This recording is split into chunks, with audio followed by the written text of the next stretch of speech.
السلام علیکم دوستوں، آج میرے ویڈیو کا بہت حساس قسم کا موضوع ہے اور موضوع ہے زنا انسان کو کیسے تباہ کرتا ہے۔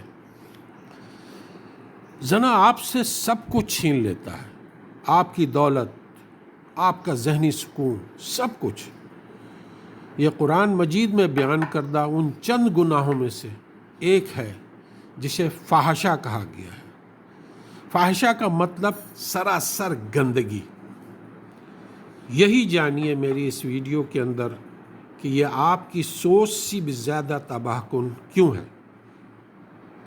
آپ شاید زنا کو صرف ایک عمل سمجھتے ہیں، لیکن زنا صرف ایک عمل نہیں ہے، یہ سلسلہ وار رد عمل ہے، یعنی چین ریئیکشن ہے۔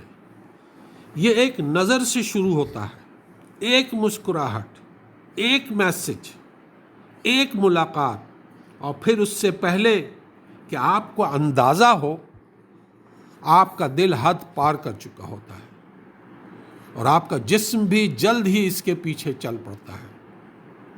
اللہ نے صرف یہ نہیں فرمایا کہ زنا نہ کرو، بلکہ قرآن میں اللہ تعالیٰ فرماتا ہے وَلَا تَقْرَبُوا الزِّنَا، یعنی زنا کے قریب بھی نہ جاؤ، کیونکہ زنا کی طرف جانے والا راستہ اتنا ہی ہلاک کرنے والا ہے جتنا خود زنا۔ ایک قدم بھی زیادہ گئے تو آپ دلدل میں ہوں گے، اور جب آپ زنا میں مبتلا ہوتے ہیں تو آپ اس لذت سے کہیں زیادہ نقصان اٹھاتے ہیں۔ آپ کا ایمان اس زنا کے عمل میں آپ کو چھوڑ دیتا ہے۔ دوستو، یہ حدیث کا مفہوم ہے۔ آپ کا رزق متاثر ہوتا ہے، آپ کی دعا خالی محسوس ہوتی ہے، آپ کی ذہنی حالت بے چین ہو جاتی ہے۔ یہ صرف ایک گناہ نہیں ہے، یہ ایک چور ہے۔ نبی علیہ السلام نے فرمایا، خبردار کرتے ہوئے فرمایا کہ کوئی شخص مومن رہتے ہوئے زنا نہیں کرتا۔ اس لمحے اس کا ایمان معطل ہو جاتا ہے، ختم ہو جاتا ہے، اس میں سے اس کا ایمان نکل جاتا ہے، یعنی روحانیت کی لائٹ بند ہو جاتی ہے۔ آپ روحانی اندھیرے میں بھٹک رہے ہوتے ہیں جب تک کہ آپ دوبارہ اللہ کی طرف رجوع نہ کریں۔ اور زنا کبھی صرف آپ تک محدود نہیں رہتا، یہ اپنے پیچھے گہرے اثرات چھوڑتا ہے، جیسا کہ ٹوٹے ہوئے دل، بکھری ہوئی شادیاں، خاندانوں کے درمیان بے اعتمادی، بچوں میں منتقل ہونے والا ٹراما، ذہنی صدمہ۔ شیطان اسے لذت بنا کر بیچتا ہے، لیکن یاد رکھیے کہ وہ آپ کو زہر کی صورت میں فراہم کرتا ہے۔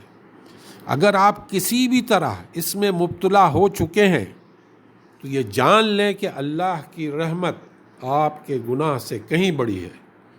اس کے سامنے روئیں، گڑ گڑائیں، سچی توبہ کریں، نامحرم کا نمبر بلاک کریں، اپنا راستہ بدلیں، ماضی کو دفن ہو جانے دیں اس سے پہلے کہ وہ آپ کو دفن کر دے۔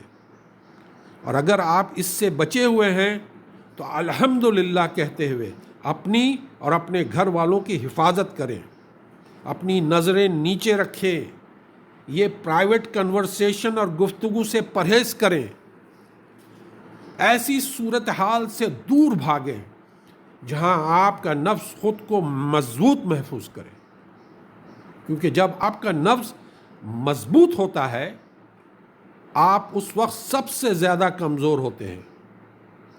زنا کوئی ایسی غلطی نہیں ہے کہ جس کی وضاحت آپ مستقبل میں اپنے آپ کو دینا چاہیں گے، بلکہ زنا ایسی غلطی ہے کہ ساری زندگی آپ کے پچھتاوے میں گزر جائے گی۔ اس گناہ کے برا ہونے کے لیے اتنا ہی کافی ہے کہ جو شادی شدہ اس گناہ میں پڑ جائے، اسلام نے اس سے زندہ رہنے کا حق بھی چھین لیا ہے۔ دوستو، زنا آپ سے سب کچھ چھین لیتا ہے، آپ کی دولت، آپ کا ذہنی سکون، سب کچھ ختم ہو جاتا ہے۔